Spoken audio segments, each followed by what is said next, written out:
Good evening. Once again, welcome back to another live segment with my good friend Avi, who is a clinical psychotherapist. I am Yocheved, who's also a physician assistant, life coach, motivational speaker. And today's topic is going to be a very interesting one. We're going to invite Avi onto the show, and then we're going to jump right into our topic of the night. Okay, let me see. Avi invited himself, and I will add him. Okay, and momentarily Avi is going to come to the screen, and with the magic of technology, we're going to see Avi appear. There he is on live broadcast. How are you, Avi? All right. How are you doing, Yocheved? I am so glad to be here with you guys. How's everybody doing? Everybody is doing well. Hope you and your family are well. Yep. Thank God we're doing okay. Good. I'm looking forward to having this very important conversation with you today. I know before this live, we actually put out a poll. You put out a poll to ask the people what you guys want to hear from us today. Right. Last week, we got a lot of messages and responses. And based on what we were talking about last week's live, if you haven't seen our conversation last week, it was about building our own self-esteem and self-confidence. Okay, give And me some one of the second, Avi. I just want to shut off the air. Hold on. sure, There we go. Now I can hear you better. Okay. sure. Some of the questions that were coming in when we were talking about building boundaries and kind of working on your self-esteem and self-confidence, some of the questions were coming, yeah, but how do we do this when it comes to a spouse, with a person that we love, the person that we're supposed to live with? How do we assert ourselves? How do we set these boundaries? So we actually put out a poll today, and a lot of you guys wanted to hear about setting healthy boundaries. So, Yocheved, what are your thoughts about this topic? But I think we specifically said setting healthy boundaries with toxic family Family members. members. I Oh, think yes. that's what makes it very, in a way, tough because Yeah. you don't really want to set boundaries because these are the people who are closest to you. And we're raised and taught that we are supposed to be close to our family members. So it's It's not not even, something that we want to do initially, for sure not. yeah, it's not even about not that we don't want to set the boundaries. A lot of people think that they're not allowed to set boundaries with close people, family members, children, and spouses. And this is where the biggest misconception is. When we set boundaries with every single person in our life. With everyone, we set a boundary. And sometimes that can be very shocking. What do you mean? I'm your brother, I'm your mother, I'm your father, I'm your wife, I'm your husband, I'm your child. How do you set these boundaries, right? And once we're going to have this conversation today, it's going to make a lot more sense. So what are your thoughts about this topic, Yocheved? Well, define for me what a boundary is. Yeah, I constantly say this. I give the best example. I find that it works, and this is why I keep saying it over and over again. The reason we have a front door in our home is to keep people away from entering our house that we don't want to be there, right? So, for example, if you don't want to have a conversation with your coworker about your spouse, for example, in the workplace, sometimes people say, "Oh, how's your wife doing? How's your husband doing? How's this?" And a lot of the times, even in HR, they make sure to talk about setting healthy boundaries and not talking about your personal stuff at work, right? There's a very important reason for that. Or, for example, when you have friends, sometimes this is a big one. Friends will want to know and ask you personal, intimate questions about your relationship with your spouse, and that can be a problem. Many spouses don't like that their significant other is sharing all their stuff with their friends, and that's inappropriate, right? That's not respecting personal boundaries. Or even, for example, children, when young children ask inappropriate questions of their parents, and that shouldn't be, that's inappropriate boundaries. For example, if let's say mom and dad are going out for a dinner date, or they're going to do something fun, and the children are saying, where are you going? I want to come with you. How come I cannot go? That's not fair. You don't love me, right? Setting a healthy boundary is supposed to say, now is mommy and daddy time. We were with you today all day, or you were in school and we had some fun earlier, but now it's time for mommy and daddy. But where are you going? I also want to go. That's not fair. It's mommy and daddy time. You do not have to tell your children, you do not have to explain to your children every little detail of your own personal, intimate life with your spouse. And a lot of the times, parents don't realize that they have that authority. Or even with their parents, if you're a married child, and you have parents, and your parents are asking you, where are you going? What did you eat? What did you do? How come this is like this? To set that boundary up. And it's 100% absolutely very important for you to do that in order to live a healthy, happy, well-balanced life. What are your thoughts? So my thoughts are, from what I understand, boundary is basically allowing yourself to realize that you're allowed to not share everything, and you're allowed to hold certain things private. Is that what a boundary is? I just want to make sure that everybody understands the proper definition of it. Absolutely. Even from your spouse. Now, let me give you an example, a personal example, and then you can tell me, and then you'll tell me a boundary that you set up for yourself. I'm very much into my electronics. I love electronics, and I have this thing when people get into my electronics, I feel like something is going to get messed up, right? That's just my own personal stuff. Now, my laptop, for example, my computer. Well, first of all, I have a lot of private information there because I work with people, and there's a lot of files there. So that's not, nobody's allowed to access that, right? So even people in my home know, and my laptop has a password and it's closed, right? So they know they cannot access that because there's a boundary there, right? That's not appropriate for somebody else to come and ask. And I say them, even the people that I love, even the people who are closest to me, I'm so sorry, I cannot let you use it because there's private information on it. And that's the end of the conversation. A lot of times children, this is a big one, parents complain that their children take their phones and use their phones to watch videos, and then the parents say, yeah, but if I try to take away my phone from my child is going to go crazy. I'm not going to be able to deal with my child. So I just give them the phone just so they can be quiet, right? Different things like that. What are your thoughts? So let me ask you let me ask you a general scenario. Let's kick off a scenario.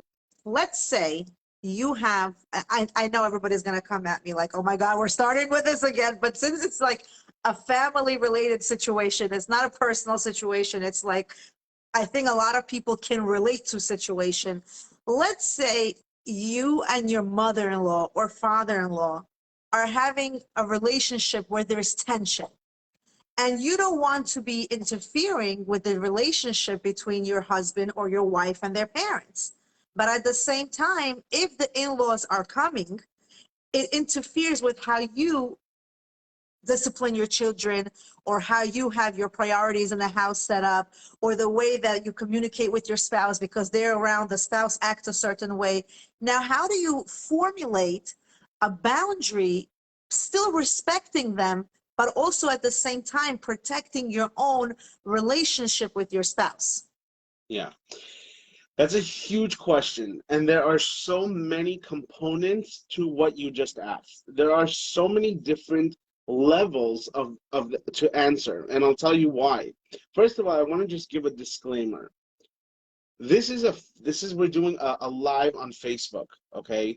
That means we're speaking very generally. There are many different type of scenarios that are different, and this is why I say this live is not in replacement of therapy. We're talking about very important topics, but it's not in replacement. So whatever we talk about here, take with a grain of salt and understand that every single family dynamic is different. But based on what you asked, I will answer you. If, let's say, you and your spouse have kids and grandparents are going to come over, grandparents usually, right, again, I'm making a general statement, usually are coming from a place of love, right? They want to give their advice. A lot of the times grandparents usually don't have anybody at home. So they're in that emptiness syndrome where they don't have anyone to teach and anyone to give over. And developmentally speaking, that's where they are holding. They want to give over their knowledge. They want to share. Now, a lot of the times, daughter-in-laws or son-in-laws will take that and internalize that in a way to say, like, what does she think? I don't know what I'm doing? Who does she think she's teaching? I know better than her, or I know better than him, right? And vice versa. Mm-hmm. But really, if we learn to empathize and say, listen, this person, they have nobody at home. They just want attention, especially the seniors. They're constantly going to say stuff because they just want to feel heard. And that's where emotional availability comes from. Unfortunately, a lot of people are not emotionally available. So as soon as the grandparents or the in-laws come to the home and say something, right away we get irritated, we get annoyed because we think that they're just trying to correct us. But in reality, they just want to be heard. Now, again, I'm going to say this disclaimer again. Every single case is different. Now, if you can take what they say with a grain of salt and just say, I hear you. By saying I hear you doesn't necessarily mean you are agreeing with what they're saying. But just to be able to have a peaceful environment at home. When the dinner is over, when the day is over, they're going to pack up their stuff and they're going to leave, and you're going to be back with your spouse, you're going to be back with your kids, and the routine will continue. Now, in a situation where you feel that these grandparents or these in-laws come in and it now begins to ruin the dynamic and the relationship between you and your spouse and the relationship between you and the kids, that's when then you have a deeper conversation and you analyze, okay, let's look at the pattern. Every single time your mom comes, this is what we're dealing with afterwards. Or every single time your family comes over, your sister-in-law comes, your sister comes over, this and this happens, then we're dealing with all this stuff. And it's ruining our relationship, it's ruining the kids, it's ruining all of this. What are we doing here? What are your thoughts? So that's very important what you're saying. But I also think, in addition to what you're saying, like you said, sometimes it's our own misinterpretation of what's being said to us or our own feelings towards a certain person. I'm going to give you an example. Let's say I don't like my brother-in-law to begin with, or I don't like my sister-in-law to begin with. Whether they did something wrong or not, if my general in general, I just baseline is I don't like this person. Whatever this person is going to do, I am not going to like. Okay. The presence of this person is going to be enough to say, oh my God, get them out of here because I don't like them. So a lot of times when we determine our relationship with somebody, we have to really deeply think of it. Like, is this person really bad? Or is it my perception of this person? I just don't like this person. And because I don't like this person, whether they are making more money than I am in their career, whether they are more successful, whether they are more, they have, they're more beautiful, or people like them more, whatever the situation may be, sometimes our bias towards that person interferes with the family dynamics. Now, in that case, is it really a right thing to do boundaries? Because you don't like this person, but it's because of your personal reasons. Now the whole family, which is the children, the cousins, the husband, the brothers, the whole family now has to struggle in a way because of your own personal baseline of not liking that person. So I think there has to be a lot of really like thinking to ourselves, is it us that needs to change? Or is it really the other person that needs to change? Yeah, you're asking a very important question, and that really comes from a place of maturity and and a person being able to take responsibility. Now, every single person that's walking this planet has baggage that they're dealing with.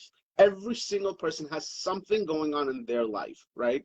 Some people are aware of their stuff that they need to deal with, and some people are completely either in denial or it doesn't even come into their radar that they have low self-esteem, that they feel worthless, that they feel intimidated, that they have all this stuff that they need to work on. So like you said, when this brother-in-law or when this sister-in-law comes into the house and they get that sense of that rush, that feeling inside, they immediately project and they think their sister-in-law or brother-in-law or in-laws are so bad, but in reality, it's their own insecurities that are coming up. So possibly that's a perfect opportunity to say, why is it that every single time my sister-in-law or every single time my brother-in-law or something, why is that every time they come, I feel so intimidated? What is this? What is that inner feeling really telling me? Am I insecure? Am I unhappy with the way I look? Am I unhappy with how much money I make? So that's really coming from how we feel, right? Now, what if it's the flip side, right? What if every time they come, they put us down? If they put us down and they're toxic for us, that's a different conversation. But here we're talking about projection. When we have our own negative thoughts about ourselves and we're intimidated and someone makes us intimidated, and because of that we don't like that feeling, that's actually an excellent opportunity for us to look at ourselves and say, what do I need to work on? How do I build my emotional availability to be able to be in the same room as this person, and also not to give that person so much power to make us feel so uncomfortable. It's time to take back the power and be completely okay being in the room with that person that makes us feel uncomfortable. Well, the reason I bring that particular situation up is because, unfortunately, and I say unfortunately with a capital U, people are quick to set boundaries. As I'm all for boundaries. I'm all for, you know what, if somebody's toxic, like you said, if somebody's really making you feel miserable, you have to be able to protect your inner self first, take care of yourself first. But unfortunately, if people don't acknowledge that they need to change themselves, and the first thing is, well, you know what, I don't like this person, I'm going to make sure that we don't invite them, we eliminate all relationships, my husband's not going to go there, my mother-in-law's not going to come to me, I'm not going to let my children play with their cousins. If we're going to right away form boundaries as opposed to really thinking, maybe I as a person need to change, we're going to say, hey, you know what? It's easy. The real solution is I got to separate from this. These people are toxic to me. We're going to have a lot of broken families, unfortunately. We're going to have a lot of families who are not going to go to each other's weddings. We're going to have a lot of families who are not going to celebrate birthdays together. We're going to have a lot of broken families. So when people listen to something like this, and this is why I'm specifically bringing this up, this type of a discussion is not to promote boundary as being your first line like defense system. It's really when all else fails and you really truly figured it out, this person is abusive, this person is destructive verbally, this person has a narcissistic character, they don't like you for whatever reason, when all else fails, that's when they need to already say, okay, now I got to form a boundary. But if you are the person who's watching and you are that person who tends to get jealous quickly or tends to really get intimidated at other people's success, and it's very, very, like, nobody wants to admit to something like that, you have to really take a step back and think to yourself, well, you know what, my own insecurities are projecting on my family's peace, on my family's dynamics, on my family's well-being. And if that's really what's happening, maybe you do need to go and talk to your inner self. Because, you know, Avi, what's really sad is when you get text messages of ladies texting you, and a lot of times it's not even the mother-in-laws. You know, you would think in a relationship with ladies, it would be their mother-in-laws who are toxic, quote unquote, right? Like stereotype. A lot of times the text messages that we get, it's between the sister-in-laws. And the question becomes, why is there such a tension between sister-in-laws? It could be the husband's sister who's getting involved. It could be the husband's brother's wife who's getting involved. And these type of relationship, because mother is not really, most likely not going to be jealous of a daughter-in-law. Mothers are more like, it's my son, I raised him, I'm looking out for him. They have like this very protective method.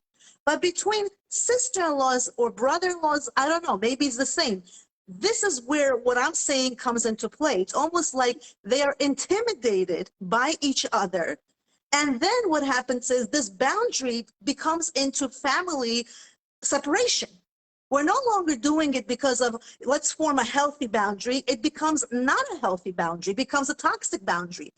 Because we now intoxicated the entire family and broke up an entire family because of our own insecurities, of our own intimidation by other people, of our own, why is my husband not doing what her husband is doing? Why is my brother getting her so many presents like she doesn't deserve it? What does she do for him?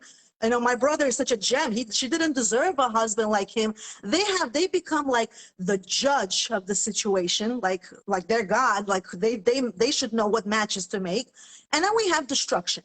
So as a therapist, I want to ask you, I'm not putting you on the spot. It's just, it's a very common scenario, which becomes very, very sad, actually.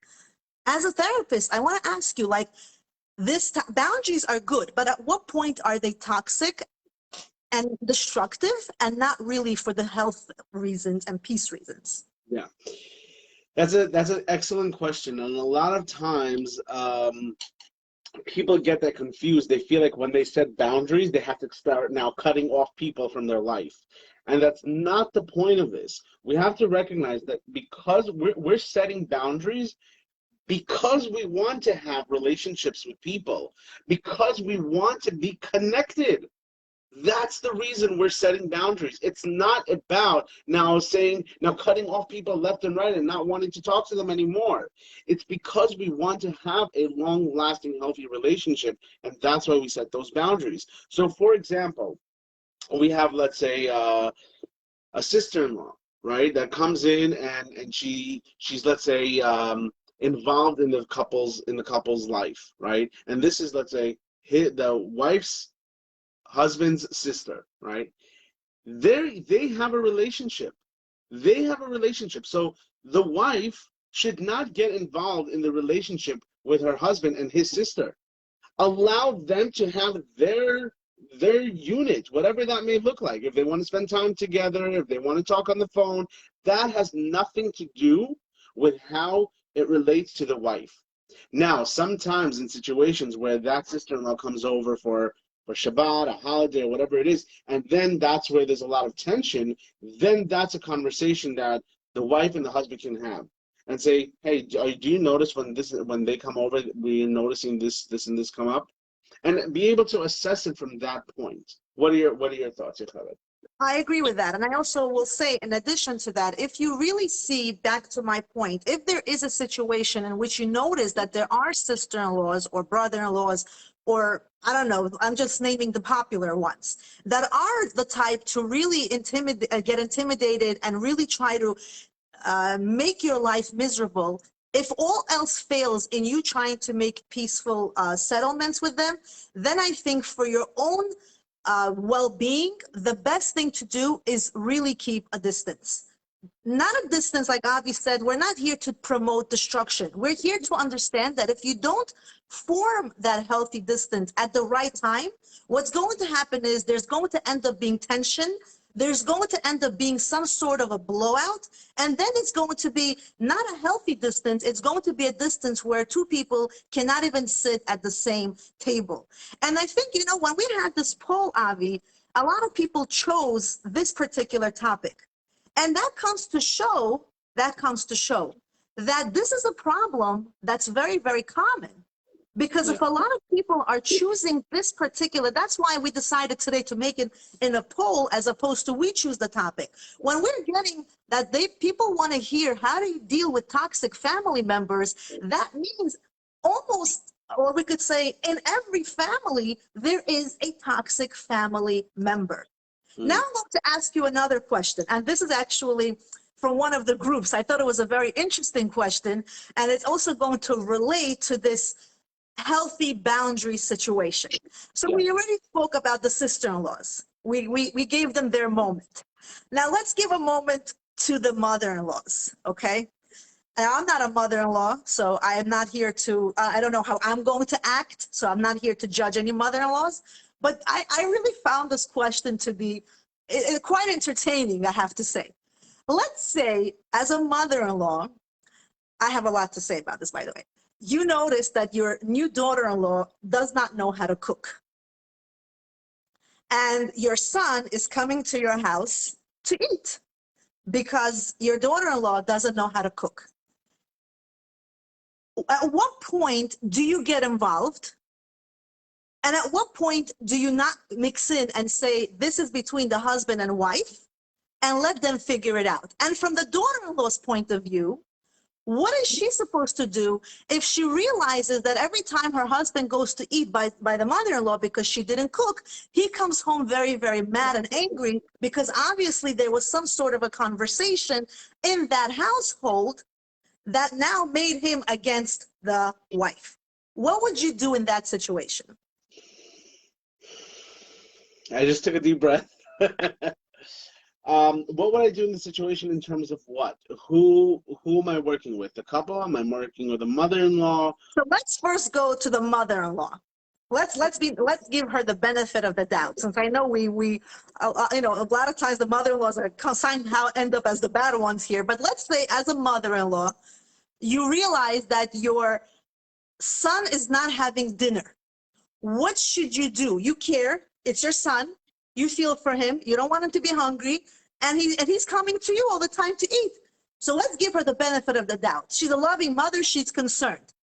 But at the same time, there's going to be a problem in that marriage. So what do you do?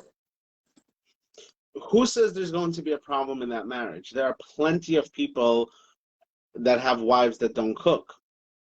Well, I'm saying based on I said this is from a different group, right? So based on what I read, this particular in-law, mother-in-law, or father-in-law is not happy.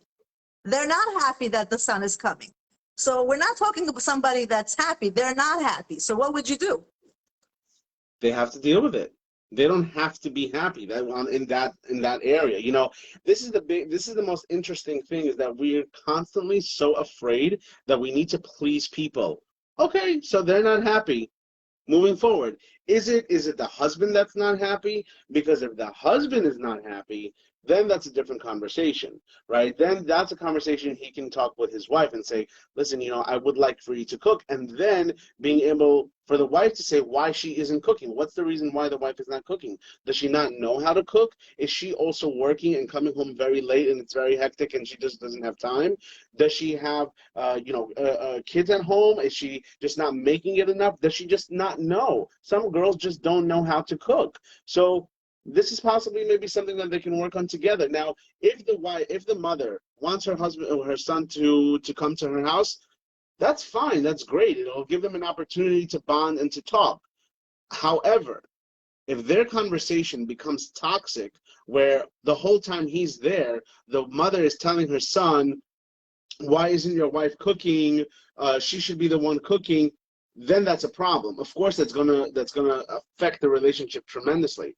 I would say in that kind of case, it seems like the mother-in-law just needs a little bit of guidance in terms of teaching her how her words are affecting her children.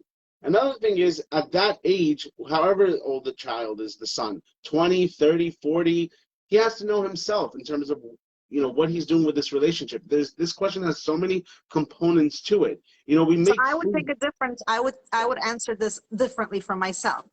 Go ahead. At what point does the son have to keep coming back to his mother's house to eat?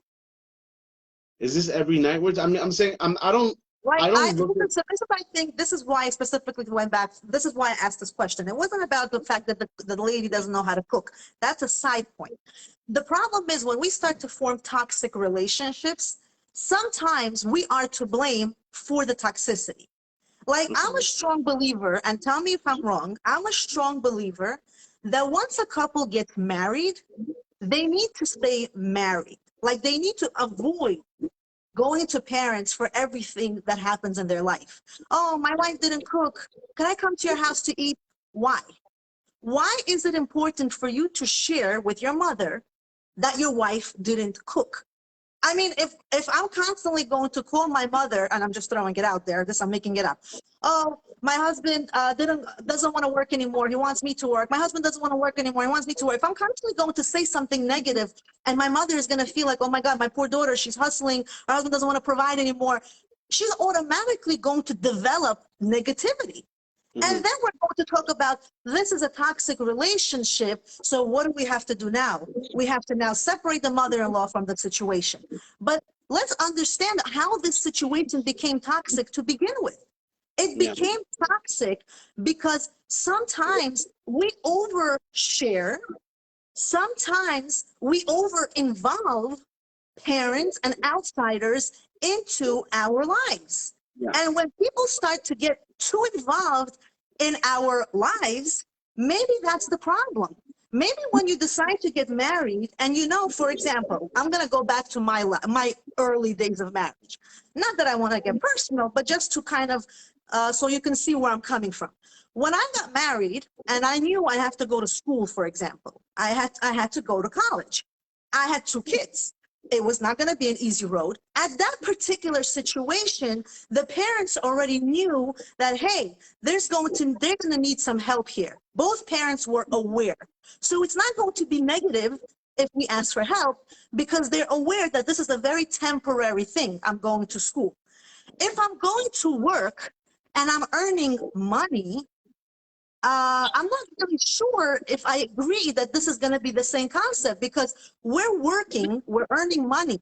That does not mean that our spouse is now going to constantly go back to his mother's house, or she's going to go back to her mother's house and make it like a secondary home, because what's going to happen is there's going to be, you spilling the beans of things that you're not supposed to. There's conversations that arouse. Your life becomes open book. And what makes marriage or relationships more valuable? When they're private. When everything is out in the open, we're giving people the ability to cause toxicity. And then it's a domino effect. So now we're going to have hate here. Now somebody's going to get mad, and we're going to have boundaries. What kind of boundaries? Negative boundaries, where families are going to be broken.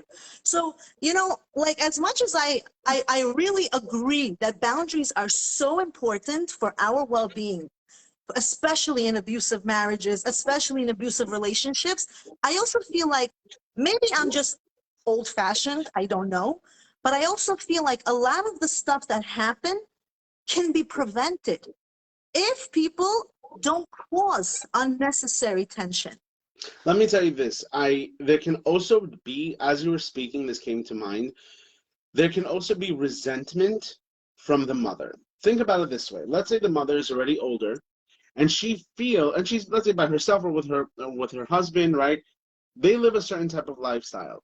Now, when the mother knows that her son is going to come from work and he's going to be hungry, and she has to prepare food for him, and she has to work for him and do something for every single day, the resentment will build up.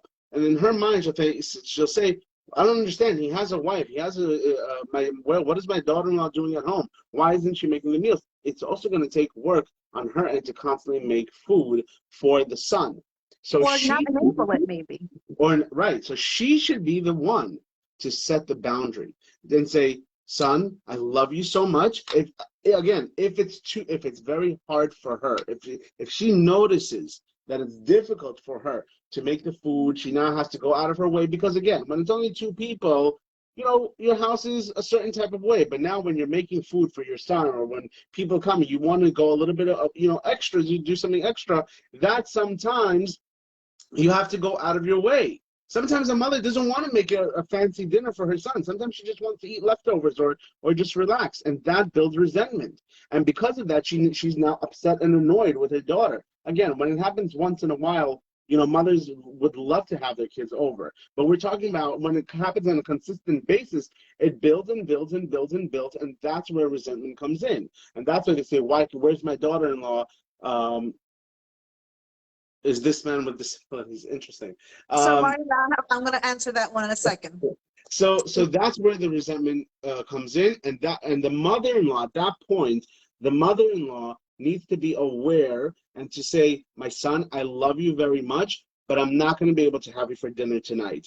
In the beginning, it might be very difficult because she will feel very unmotherly, if that's a word, right? So she'll say, tonight you have to go home, and he goes home.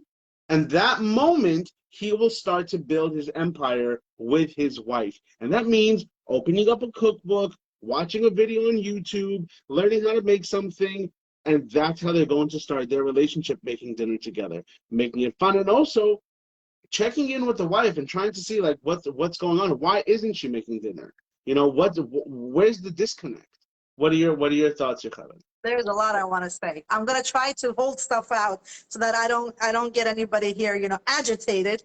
But I kind of want to hear it though. What are you well, holding we're back gonna, on? we're gonna go to the girl side in a minute from what my perspectives are. And again, it's going to be probably different than most perspectives, but that's fine. Based on back to this particular topic, when you say the mother may not mind cooking, well, today it's going to be coming to eat there. Tomorrow, 5 years down the road, when there's an argument, that's going to be, well, I'm going to come to sleep here. Like things are going to start off as little things in the beginning, and then they're going to become bigger and bigger with time. So parents who are getting children married off, again, I'm not one of those yet, but from what I see, going forward, I mean, how I would want my children to be, I remember when I got married, there was a term that was used. There was like a phrase: once you get married, there's no way back. Of course, we're going to take our kids back if they're suffering, but it's like we have this Russian phrase, like once you get married, there's no way back. And when you go into marriage with that mentality in mind, you're going to be like, you know what, I got to suck things up. Like there are certain times in my life where things are not going to be given to me on a golden platter, where I will have a miserable day, where my husband may raise his voice at me because he came home from a bad day and I kind of pissed him off even more, or vice versa. And that too is a normal process of life. That too is that roller coaster of marriage where things are not always going to be picture perfect. Now let's go to this girl. Okay, I'm going to go to the side of the girl. Like I said, this one is not going to be, probably not going to be popular opinion, but that's okay because I'm going to share my opinion. We're going to go to the girl side, all right? The girl that doesn't cook. We were saying, why doesn't he learn how to cook? Why doesn't he learn how to cook? That's a really good question. Why doesn't he learn how to cook? But then why doesn't he learn how to, I don't know, wake up in the middle of the night and take care of the children and nurse them? Why doesn't he learn how to do the laundry? Why doesn't he learn how to mop the floors? Why doesn't he learn how to clean the bathrooms? I mean, we can argue this point with everything in life because it's like, I do it, he can do it. And that is great. That is really loving, and everybody should try to pitch in.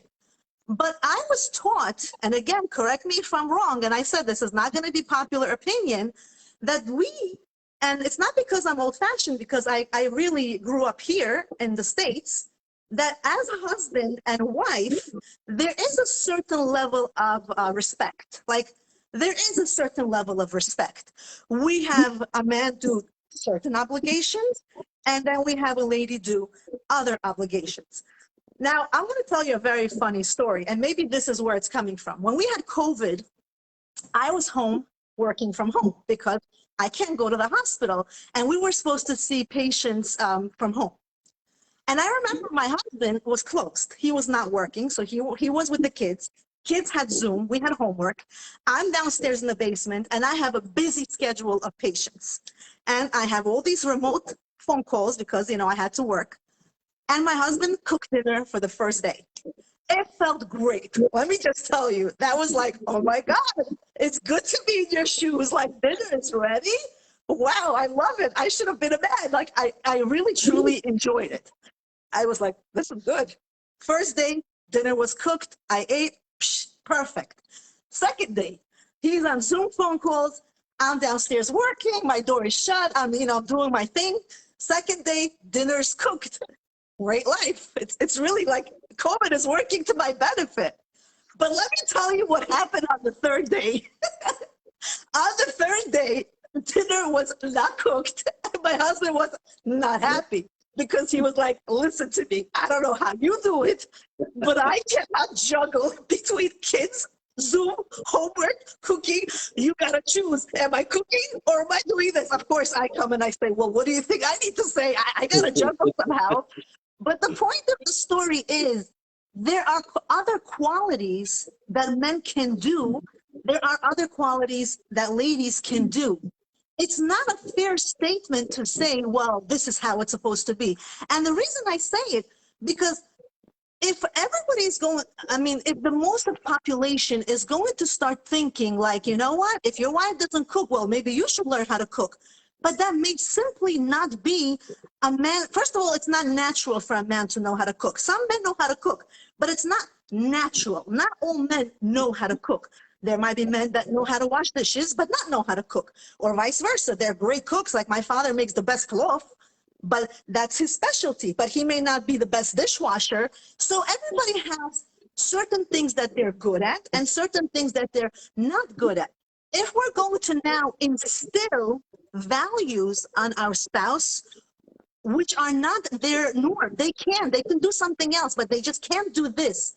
We're going to form toxic relationships.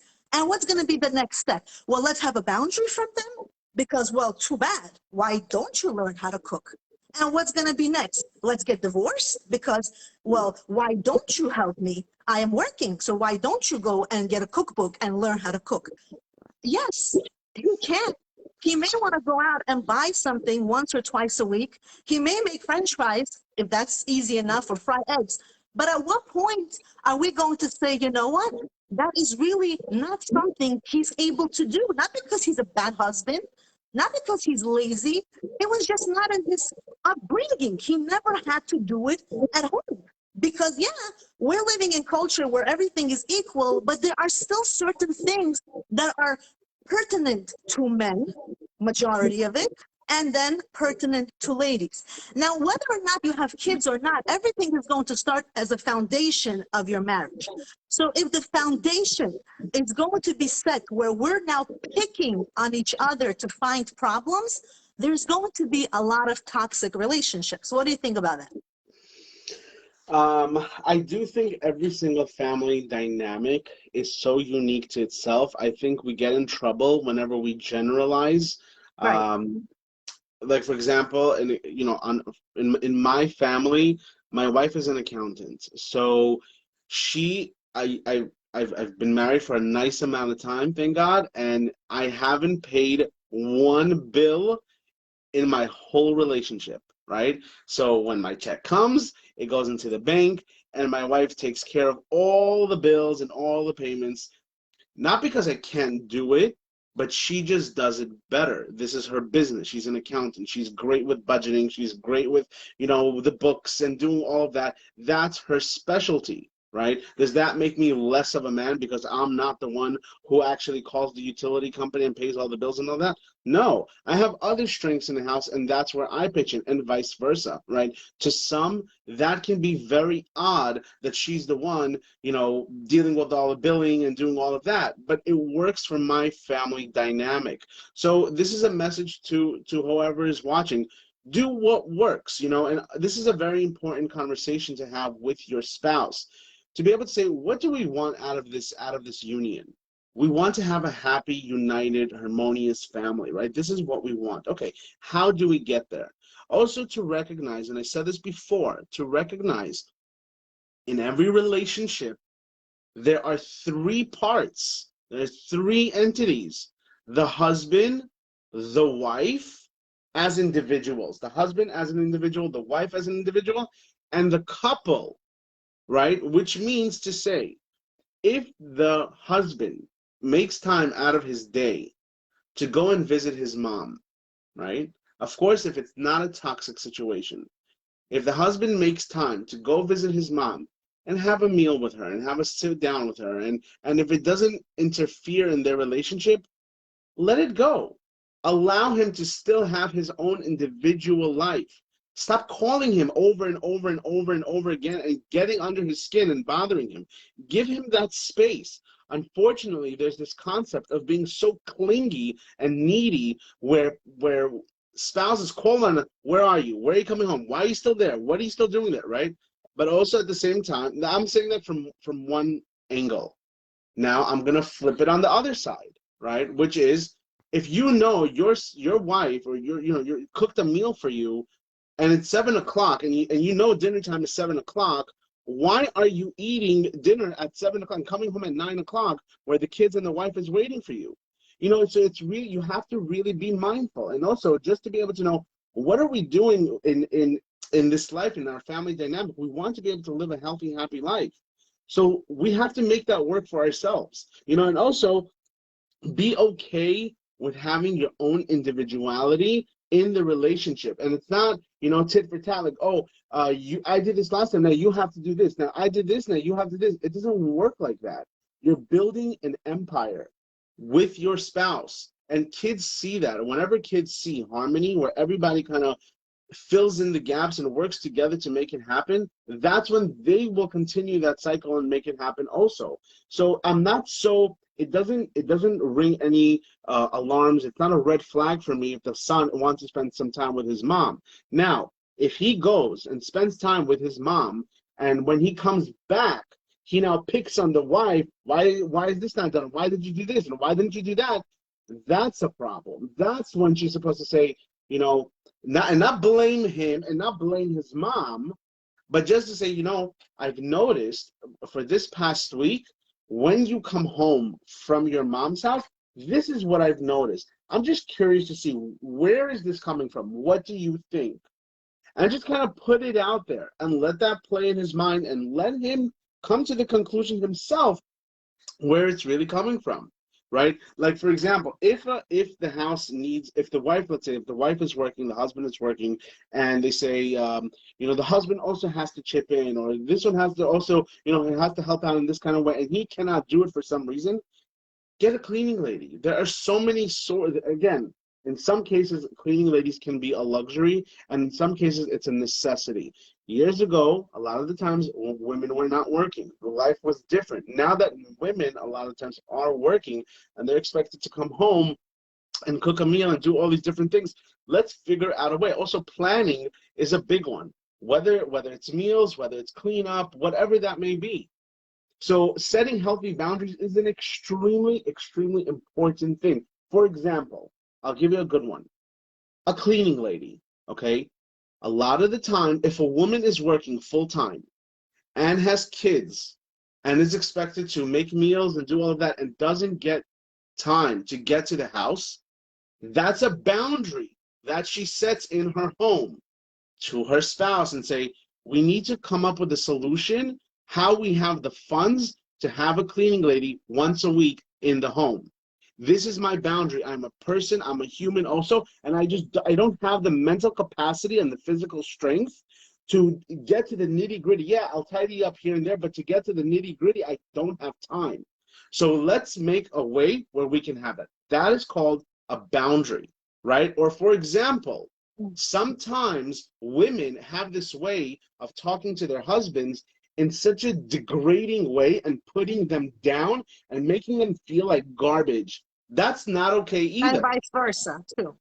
And vice versa. But we're talking about the men on this point, just to be able to say, and for the men to say, I don't appreciate you talking to me that way. I don't appreciate you speaking to me in a demeaning way, putting me down for no reason. Even not only with what you say, how you say it, and those eye rolls, those hand motions, things that, so this type of communication can build up and then also build resentment, and that's when you have a toxic relationship with one another. I also will add, I also think everything you said, 100% agree. You said really good points here. I also think a lot of what we are dealing with is comparison. We compare our life to the life of other people. Like if we see other people live a certain way, or they have certain, ways of, let's say, who works, who pays the bills, when they go on vacation, which school they put their kids on, where they decide to live. And we now want to copy the life of others. Like, why do I have to work? My friend doesn't have to work. Well, why am I supposed to take out the garbage? My friend's husband takes out the garbage. When we start to portray our life based on the life of others, and that's why,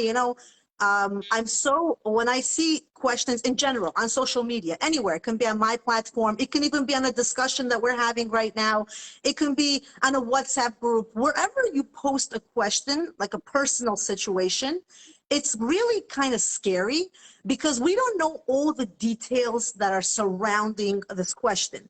And by accident, we're going to now start giving advice without knowing the full details. Maybe, like, for example, let's go back to that question. Maybe the wife did cook and the man doesn't like it. He doesn't think it's good. He wants his mother's food. So as an excuse to say, I shouldn't make anything because now he wants to have a good enough of a reason to go eat by his mother, right? For example, or ask his mother for food. Or maybe she tried and it simply didn't work. Or she asked him, can you please buy something for me to make, let's say, French fries? She comes home and there's no potatoes. So how is she going to make the French fries? She asked him to go to the store and buy, and he didn't buy it. So there's no dinner that night. I mean, there's so many things that are surrounding a particular question that when we are asking forums or groups, even my own, like they sometimes give me anonymous questions, sometimes the answers can really be destructive. And that's where therapy does come into play. And that's where going to a doctor or any life coach, because they're hearing your whole story. They're hearing different sides. I mean, you can still skip certain things, but I'm saying you can ask questions to figure out what's happening. But when we start to post something and now the other person read the answer and she's also having such a similar thing in her house, we start to see a lot of toxicity. We start to see a lot of destruction. Like if we ask a question like, you know, is it okay for my mother-in-law to go and open the doors to my bedroom? Let's say it was never a problem for you. You never mind. You're like, whatever, let her feel like she's at home. It's her house, whatever. And then you saw somewhere where it said, no, what right does she have? What is her business? For example, by accident, a person can see something like that and change their dynamics all of a sudden and say, oh, so it's not okay? So why is she doing that? We have to be firm believers of what we live by. Like, stand by what you live by. If you really don't mind cooking and cleaning and taking out the garbage, and you really never minded it, stay firm on that. Don't try to imitate what the other world is doing around you and start to say, well, you know what, maybe this is the right way. Maybe I am taking so much upon myself. Because what's going to happen is you're no longer living by your values, by your standards, by your upbringings. You're trying to live by the values and standards of the world. And then what happens? Your husband or your wife is not happy with it because once upon a time you were different when you went out, and that's when problems are going to start to arise. And then people wonder, well, why are we not having marriages last? I know I'm going on a tangent, but quick question before it's going to get too late. This is a very interesting one, Avi. Are you ready? Okay. Another toxic situation condition. Couple is getting married. This just came to me. The kudos, the new ones, are now at a table. Life didn't begin yet. The husband and wife are planning the wedding. One side decides to make a very rich, extravagant wedding because they have money, they have status, they have to prove themselves to people, whatever the situation may be. The other side doesn't have that ability. They don't see the point of it. They could care less about it. Now, there's no real agreement here because what's the medium? Why am I asking this question? Not because it's about a wedding. Now this new couple is not even married yet. There's already tension involved. There's already family, we could say toxicity involved before marriage even started. So now when they somehow figure it out, how the wedding is gonna come about, but all this left a negative taste in their mouth. Like all this was not a good way to start the marriage. It already said some things like, oh, you're krachabor, you're cheap, you're this, you're that, your mother's like this, whatever, you know what I mean. Now we're starting the panel on a bad slate. So going forward, it's gonna be like, oh, we gotta this is not a good relationship. I don't want your mother to come when my mother comes. I don't want your father to come when my brother comes, whatever the situation is.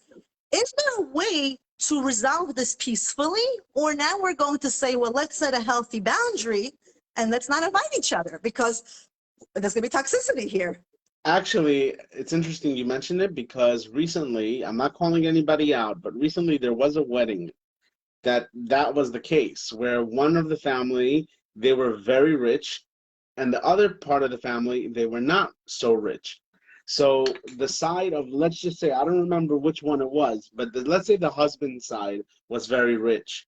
So for their side, actually, it was very interesting. Their side of the family, like all those tables, had like the expensive vodka and the expensive meals and all of that. And the other side, it was very interesting. And the other side of the family didn't have the expensive vodkas and expensive drinks. And I think the expensive side was like $350, and the non-expensive side was like $175 or $200 for the table. And you know what? That is a boundary. And that's a very healthy boundary. I know it might sound ridiculous, right? But why should the girl side of the family, who really doesn't have enough money and who's struggling, why should they now suffer because they're trying to please this side of the family? Why should they go into crazy debt and become sick from it because they want to just please and become equal to this side? That's not right. So what they said was, we can't do that. If you want to do that, by all means, you go ahead and do that, right? It's for their people, it's for their side, and they went ahead and they did that. Now, a few things might happen. This rich side might just say, you know what, yeah, that's what we're going to do, right? That's one way. The second option might be to tell them, well, that's going to kind of look really, really weird. We're going to pay the difference for this side so it doesn't look weird, whether it's for the flowers or whatever it is. That's their decision. They don't have to do that.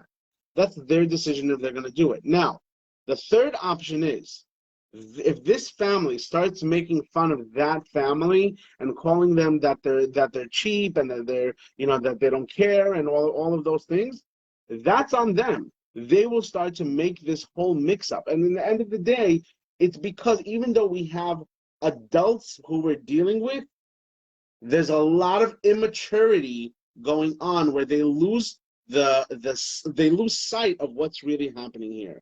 A lot of the times when I work with clients and they're in the state of getting married, and this is what I do when I work with couples who are in the way of getting, and this stuff comes up, and then they have their wedding, and then they say, I can't believe this is what we were so panicking about.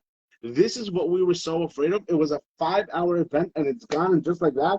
And I spend months and months and months of worrying just to make both sides happy. Start also creating a boundary. If you have a husband and a wife, a couple, right? Two fiancés, right? They're in the relationship.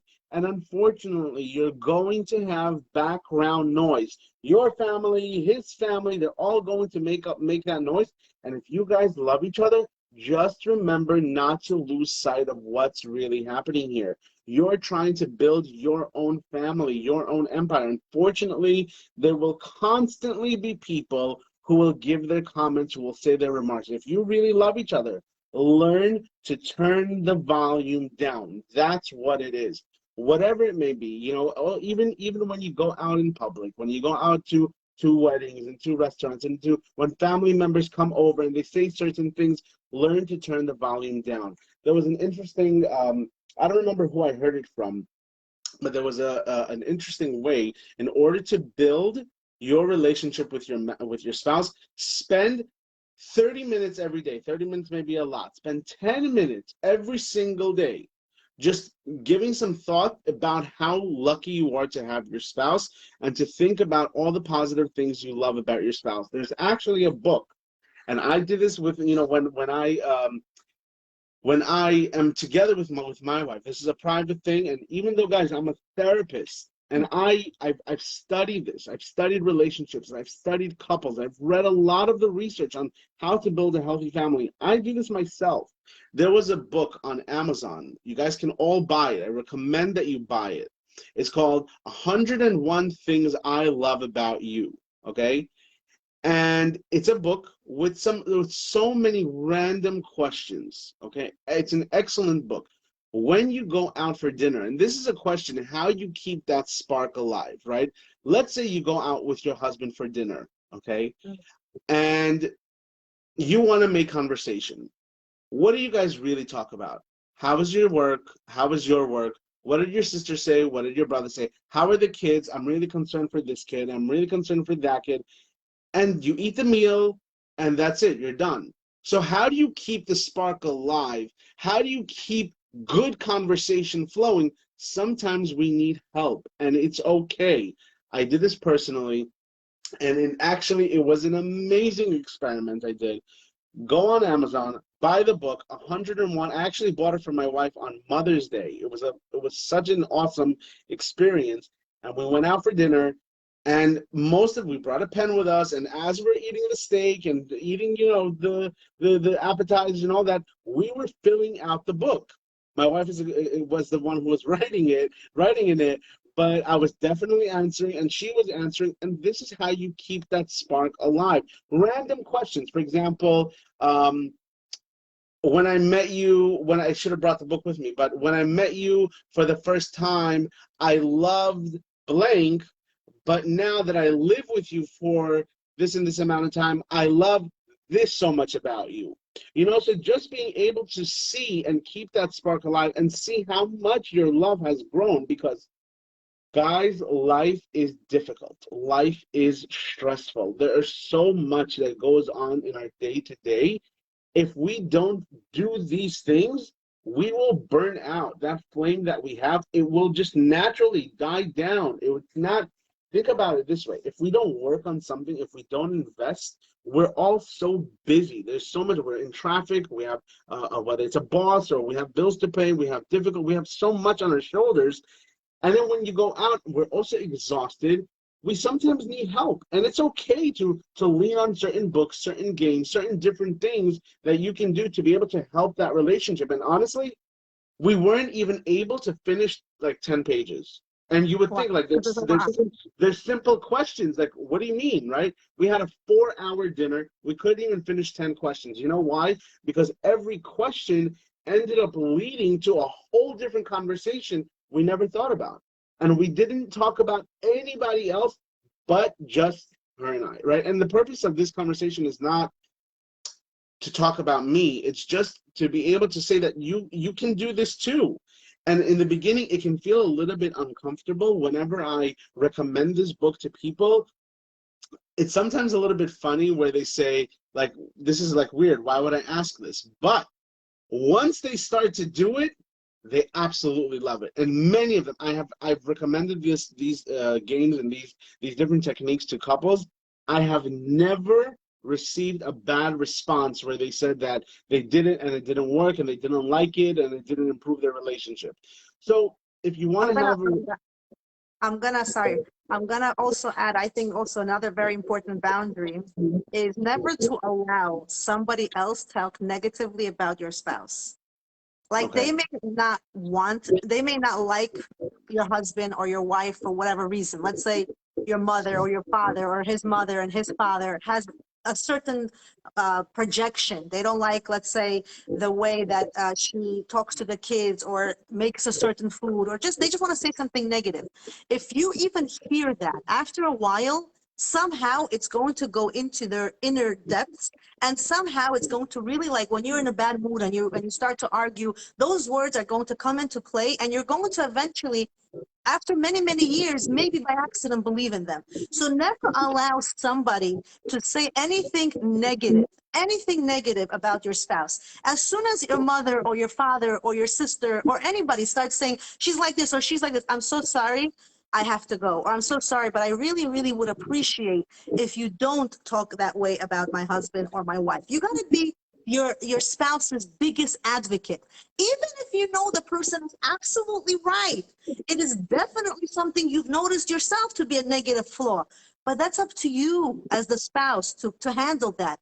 That's not up to anybody else to give you their 5 cents about what they think is wrong with your partner. Because when you start to allow it, it's like you're allowing your people to throw garbage into your property, and your property needs to be fenced. Your property needs to be only for you. Your disagreements, things that you don't agree with, things that you know have to be worked on, it needs to be done privately. You go to an outsider who has no bias. They're not there to take sides. They're really there to help you. And that should be the only person that is giving you advice about how to deal with a particular challenge.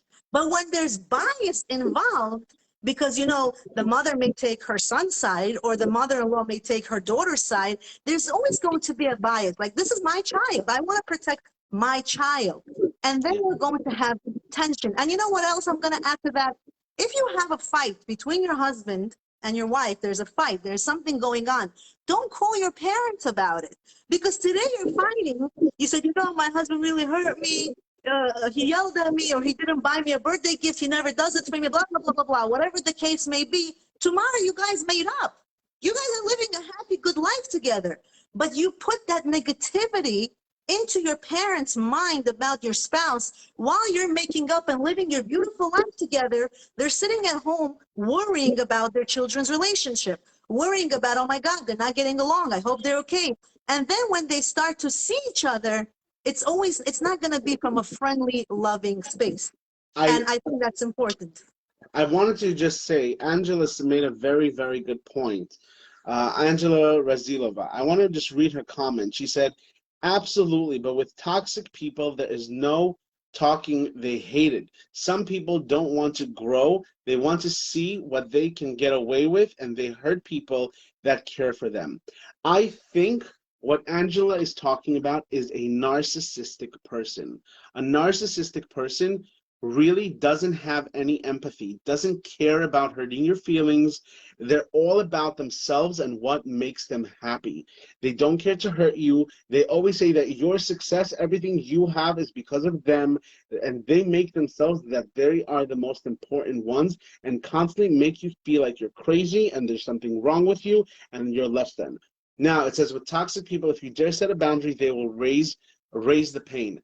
And exactly, with you cannot change a narcissist. And it's very difficult to live with a narcissistic person. And that's why a few things is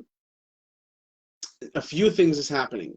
With narcissism, it's extremely important to set a boundary. And if you do not set a boundary, it can completely overwhelm your life.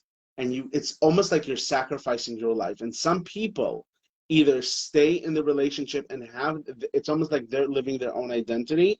And a lot of the times their narcissistic partner cannot handle it. And they get even more and more and more emotional. That's the one thing that happens. Or the second one is the relationship does not end up working out because it becomes very unhealthy.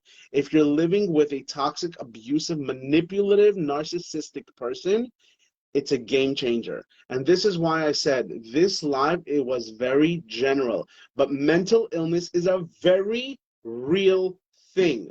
I'll say it again. Mental illness is a very real thing. And it's not just that they weren't raised right or something, they're trying to be controlled. Mental illness is something that can destroy families if the person does not want to work on themselves. But more so, if you're living with a narcissistic, controlling, manipulative spouse, you 100% need to set boundaries, need to set healthy boundaries and know what your values are. If you do not know what your values are, there's no way for you to be able to set a boundary. For example, physical abuse, okay? There are women who will go back to an abusive relationship and they'll appear like they're okay with it. Even sometimes if, let's say, infidelity, if there's cheating involved, right? Sometimes people will say, okay, they cheat, it is what it is, I'm fine with it, and they'll take their spouse back. That's their value. I'm not saying it's right or wrong. What I'm saying is that's their value. Some other people have different values that say, if my spouse cheats, I will never take them back. That is my deal breaker, right? Some people are fine with it, right? So depending on especially which culture and the older population, especially when you talk to them, a lot of them will say, yeah, he messed around and he cheated when he was younger, he did this and he did that. And it's almost like they normalize it, right? Some people are not comfortable with that. So you need to know what your core values are.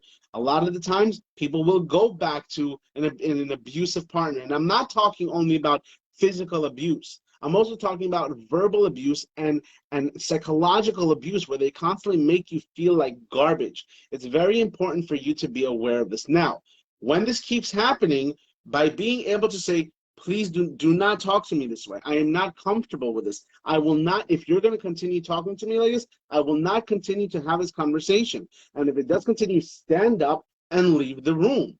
and see where that goes. And it's in the beginning, especially, they will make fun of you. They will pick on you. They may even explode even more.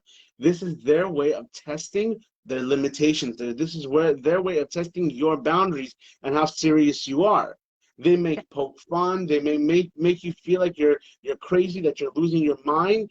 But this is the most important thing to be. I call it the broken record method. Stay on your boundaries and draw your line. Know your values, what you're worth. Everything has to come down to self-esteem and self-worth. I like your points. I'm not a therapist, so you may not agree with what I'm about to say. But I'm not a therapist. I'm just going to talk from my opinion. I'm going to be very, very careful here because this is alive and this is definitely trending and this is going to be watched by thousands. And sometimes people just hear what they want to hear. And that's why I'm making this statement. Let's differentiate between somebody who makes you feel like garbage. Now, let's differentiate that just for argument's sake, just because we don't want to be the cause of any marital destruction. What Avi is saying is really for a person who really tries the best they can. Now, everybody has a different meaning of I'm doing the best I can in a marriage, okay? If we're talking about a marriage in which the spouse, man, lady, is not bringing all they can to the table, they're not. Let's say a man sitting all day on the couch, doesn't do anything. He decided he doesn't want to do anything today. He doesn't want to get up. He wants to watch all day games. Or a lady, she doesn't want to do anything. Doesn't want to clean no laundry for days we're talking about. They're really, their responsibilities, which they agreed on, we're talking about the ones they agreed on, are not being met. And the spouse gets frustrated to the point of they start to demand things because they're exhausted from having a life where there's no partnership. Let's be careful because we can by accident say, oh, then my husband is a narcissistic because he's controlling me. So He wants to take control of my life. What we're saying is not in those situations, because I've heard people that called me, and that's why I'm saying, like, sometimes when the partner gets very frustrated, it may appear that the partner is narcissistic and becomes controlling, and it's never okay. But at what point is the partner going to sit quiet, sit quiet, sit quiet, sit quiet? It comes to the point where they are exhausted from repetitive behavior. I'm sorry. Let me just finish my thought. The second thing is there is also a difference in the way we ask something to be done and the way we communicate.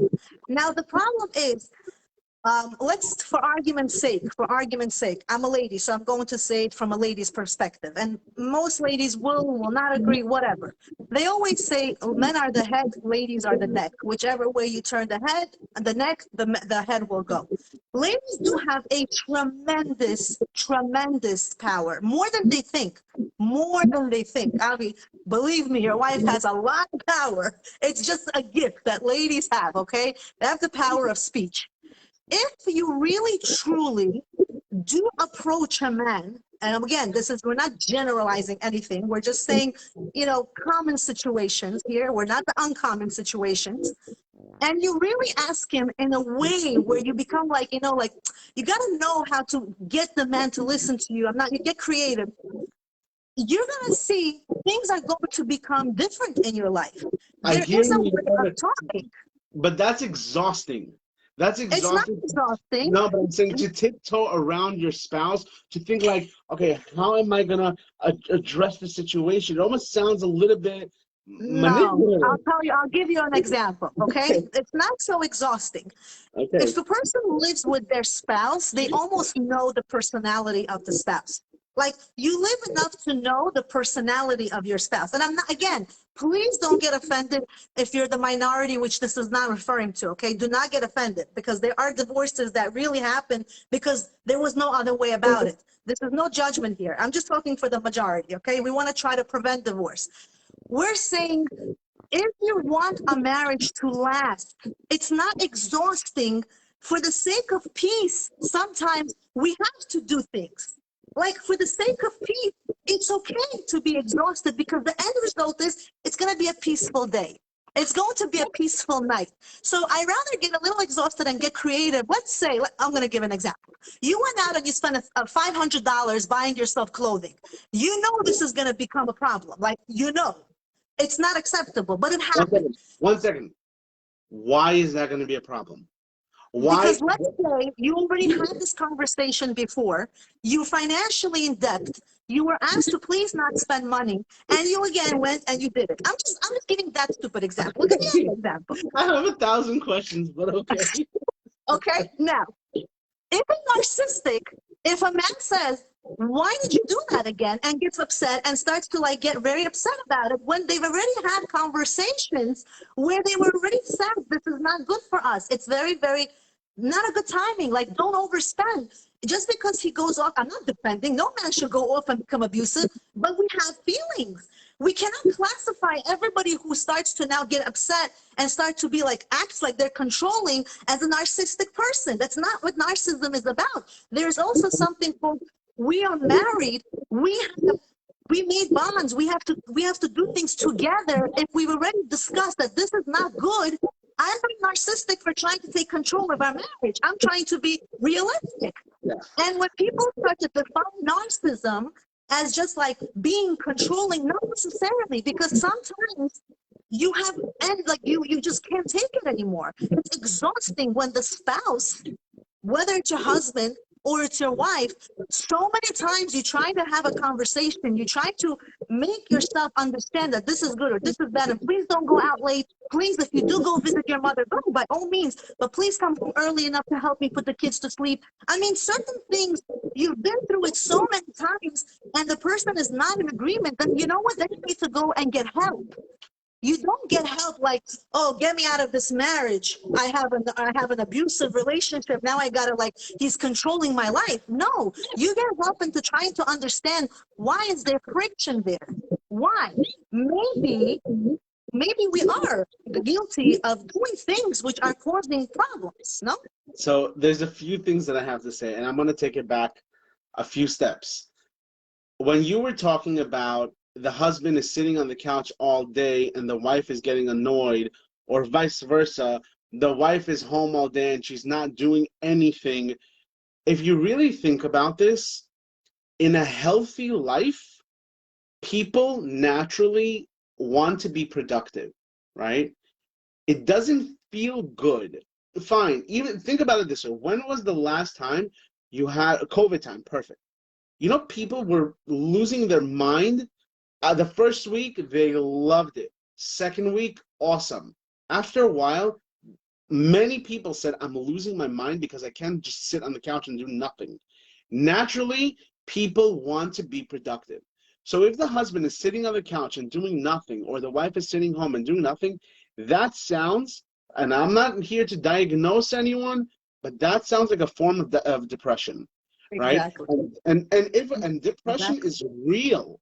A lot of times people can confuse laziness with depression, but depression is a very real mental illness.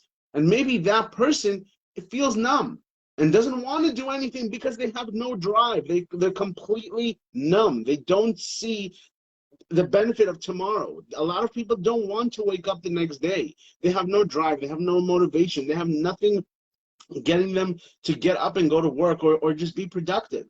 And these people need help. So it may look like they're lazy and that they're no good and they don't care and they don't want to do anything. But in reality, these people are in pain. That's one concept. The second concept, you talked about the lady goes out and she buys something for $500 and now she has to like find a way to, because she messed up. Because she messed up, fine. She messed up, then she has to take ownership and come to her husband and say, listen, I know we didn't have the funds for me to go to the store and spend this $500. Honestly, I really, really wanted this. I loved it. I fell in love with it. We're not going to have this anymore. This was the final sale. Let's figure out a way how either I can bring this $500 into the family budget, or let's figure out a way how next month we can take away something so it won't really affect our life. So it can affect our life. And this is something very, very important, you know. What's the other way of saying it, as opposed to, let's do the as opposed to conversation. That's the nice way of saying it, as opposed to manipulating him and trying to like dance around him so he doesn't. I work, I can do whatever I want, which again depends on your situation. But that is true. I that know is so that, but true. that's what happens when we start talking like that. It's almost like we create problems, of course. But if you're in a marriage, right? Marriage is a partnership. Of course, everybody has their personal, like some people say we have separate bank accounts. Great, that's your marriage. It works for you. Some people say we have a joint bank account. But when we start to use certain terms in our marriage, that those terms those are breakable terms, because if we're going to start saying, well, I do this, I could do this, well, I can go, then like what's the point of partnership? Like marriage is a partnership. You might deep down know that you work. Well, it's true, you do work, but if you say that particular statement at that particular time, that's going to be a destructive statement. I hear That's what you. I'm saying. I hear you, but I very much see marriage as really as equality, really, and specifically when it comes to finances. Unfortunately, in many relationships, the spouses, you'll be surprised, but many men also have to hide purchases from their wives because the wives will question them. Why did you buy that? You don't need that anymore. How many times can you buy that? Why did you do that? And men, you know how embarrassing and demeaning this is for a man to be questioned by his wife how much and why he's spending money and what he's doing? It's humiliating, right? That's an So ego problem. I hear that, but also you don't want to be questioned. Same thing with a woman. If you're both working, you're bringing in the finances, and you're sharing the pot. You have one bank account, and you feel like, again, the girl is not a bimbo. Unless she has a bipolar disorder where money, and that's also a thing. That's also a thing where women will go and spend money as a form to deal with their own issues. That is absolutely one of the characteristics of bipolar disorder, to be able to spend money without having any sense of limitation, right? Being reckless. So that's also another concept. People don't recognize that, but that's a big problem as well. So if this girl went without thinking, going and spending $500 or whatever it is, then coming home and thinking everything is going to be okay, and if it happens over and over and over and over again, this should be called out, not in a way to say, oh, I'm going to punish you or I'm going to now, be aggressive towards you, but just to say, look, this is what I've noticed. Over and over again, you've been going out and making these purchases. What's going on here? We're trying to save up. We're trying to pay, these loans or whatever it is, these payments. What's happening here? And open up the space, and possibly at that time, the woman can say, you know what? I'm sorry. I didn't notice it really had an effect on us. I have to take it back a notch. And also be more mindful. Now, if it becomes a problem, it's more serious. And that's where really she needs therapy. I Look know. at my husband to say something. He knows a woman like that. I wonder who that woman is. Yeah. Well, Guilty. I'm guilty as charged. Maybe that's why I used that particular example. But seriously speaking, if we know something we did was wrong, and we really, like I said, it's not exhausting. We know we're wrong. That particular day, just say you're right. I messed up. I'll try to be better next time. But don't right away. I mean, again, I can't tell people what to do. I'm just telling you what I think we should do. If we right away start to like, he's controlling, he makes me miserable, he's this, he's that, and we start to like reshift this, it becomes like I'm living in a very toxic marriage. I'm living in a bubble. So what am I supposed to do? I better get myself out of this bubble, which is true in cases which are happening all the time. Like it's like choking. It's no fun in that relationship. But in majority, if your marriage is for the most part a nice marriage, you have children, you have good times, let's work on building our relationships first, and then thinking about how do we create boundaries from our relationships. I'm talking about spouses here, about sister-in-laws or mother-in-laws or brother-in-laws, which are not directly in your own family between your four walls.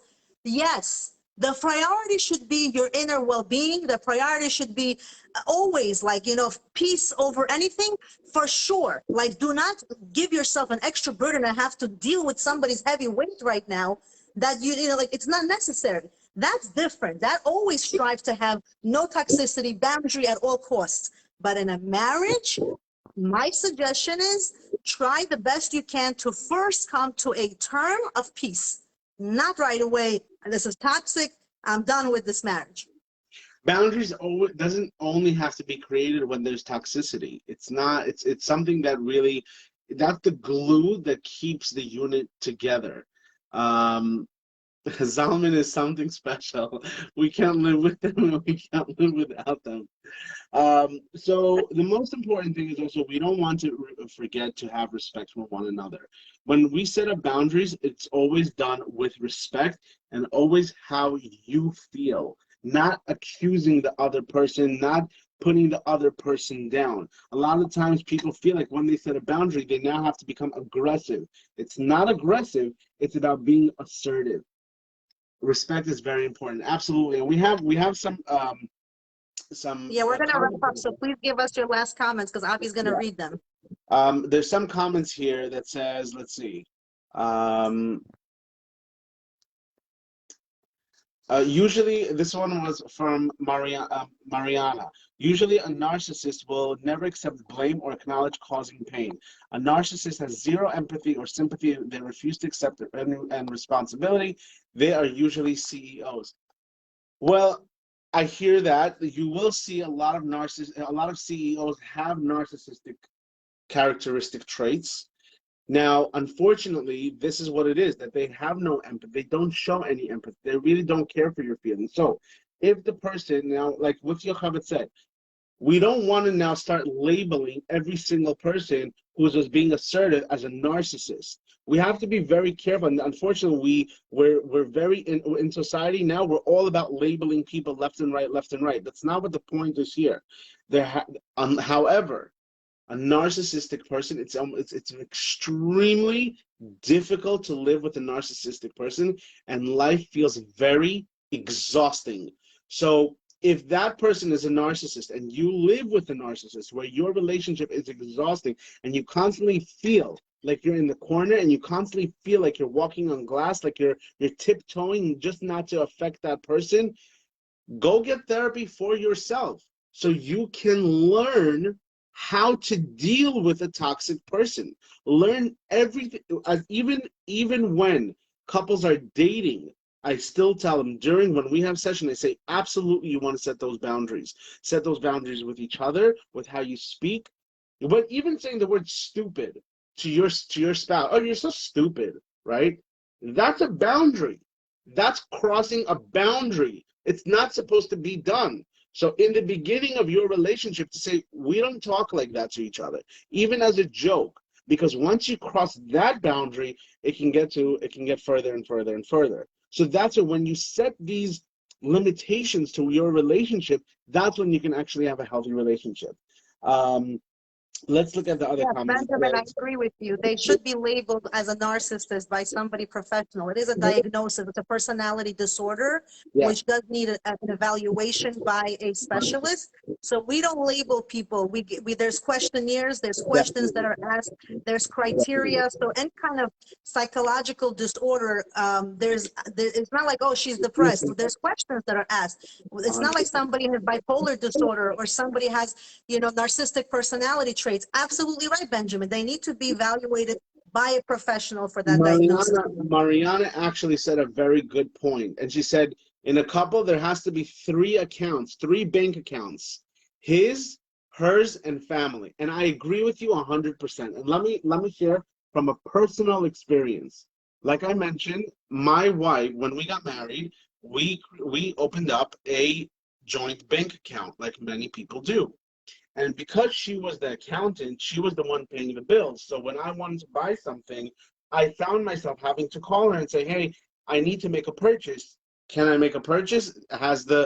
Did you already send the check? Did you already pay the bill? Did you already do that? Do we have enough funds for me to get whatever it is that I need?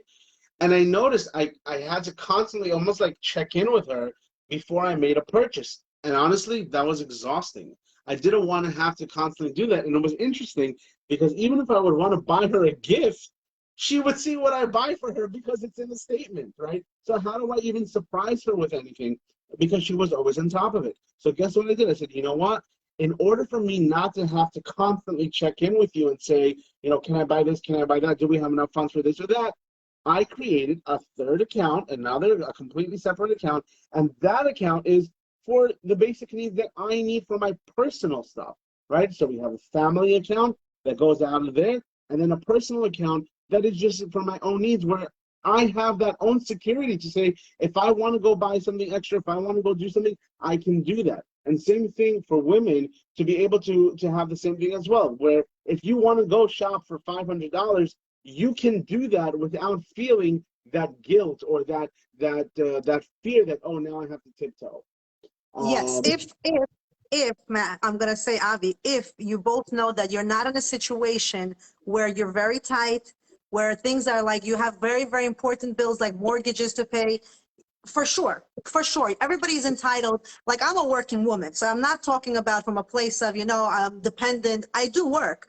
I do have a career. I do make a salary, but it's unfair for me to decide, like, certain things we do have to be like respectful. For some people, designer stuff, it's be respectful of your marriage, like, values. If in your marriage, it's okay, like you both decided, designer items are great to have, that's great. But it's going to cause a lot of tension and restrictions in your marriage because of it. You got to risks versus benefits. Like, is it worth it? Is it not worth it? And to each his own. That's all I'm going to say. I'm looking through the comments. Arson, especially for women, you must have a separate account. Really? That's a nice husband to say that. You're really. So you must have a separate account. Who's Wait, funding that account? what was the comment? He says, especially for women, you must have your separate account. But let's say the woman is not working. She's sitting home watching the kids. Who's funding that account, the separate one? No, I hear that, but also even for there, if she's home, but there's so many different levels to that question, to that statement. If she's home with a newborn, and obviously she needs things, of course she's going to use the family account. But I agree with him that, yes, for a working woman, she absolutely needs to have her own account also, to be able not to feel like she constantly has to ask for every little thing, to ask for permission. The woman absolutely needs to have money in her wallet. The man needs to have money in his wallet.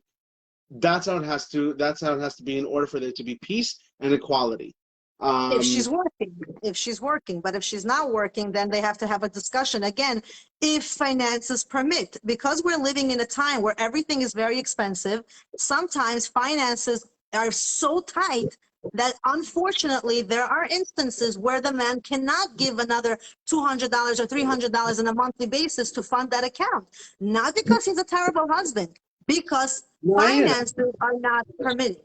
It's not about funding the account. It's not like it's saying, at the end of the month, there has to be money, deposited into that bank account. But if she needs something and she's home watching the kids, just finding a way not to make it hard for her. Obviously, there's no money and she wants $2,000 shoes. Obviously, we're not talking about that. He writes, if she works, she must have her own account, but husband and you should be able to view account and have transparency. I agree with that. Sure. I hear that, but I don't know, it just makes me feel a little bit uncomfortable if my spouse would say, let me look at your account, let me see what you've been buying. Sure, you want to do it, go ahead, but it's a little bit, it gives me a little, not a good feeling. I don't know, am I alone? What do you guys think? Is it weird? Is it strange? I just find it a little bit strange if your spouse says, let me look at your private account and see your purchases. I find that to be a little bit odd. But I want to say transparency should be there, but not in a way where you need to feel like you're being put under the microscope. No. Let's see. I like Arson's response. He said her funding is the credit card. Wow, I love that. Okay, that's unlimited there. Very nice. Okay, so you and you should know. How long are we alive? It seems like we've been alive for a long time already. Guys, thanks so much for joining us. Great conversation, great topic. Thanks for all the comments. What do you guys think about creating healthy boundaries? Let us know. Let us know what we should talk about in the next topic. Yocheved, what are your last closing statements? Last closing statements. I thoroughly enjoyed it. I thought this live was very, very, it was a lot of fun, I have to say. It was a fun live. because life it has ups, downs. There's problems here, problems there. There's good moments. It's very, very, when you look at it in this way and you can laugh and smile about the problems we have, then they're not problems anymore. So I thoroughly enjoyed today's show. I think that it was very helpful for me personally. It was very therapeutic. It's nice. It's a good discussion. So if you enjoyed it, everybody who's watching, if you guys enjoyed it, please share it with others. Yeah. We always welcome your feedback. We will try to make a poll. We'll try to do this poll thing. I think it works when we give them the topic suggestion. Yeah, I think it's a good idea. I think it's a good idea. Yeah. All right, guys. Have a good night. Yechaved. It's been real. Take care. Until next week. Have a good night, everybody. Bye-bye. Good night, everyone.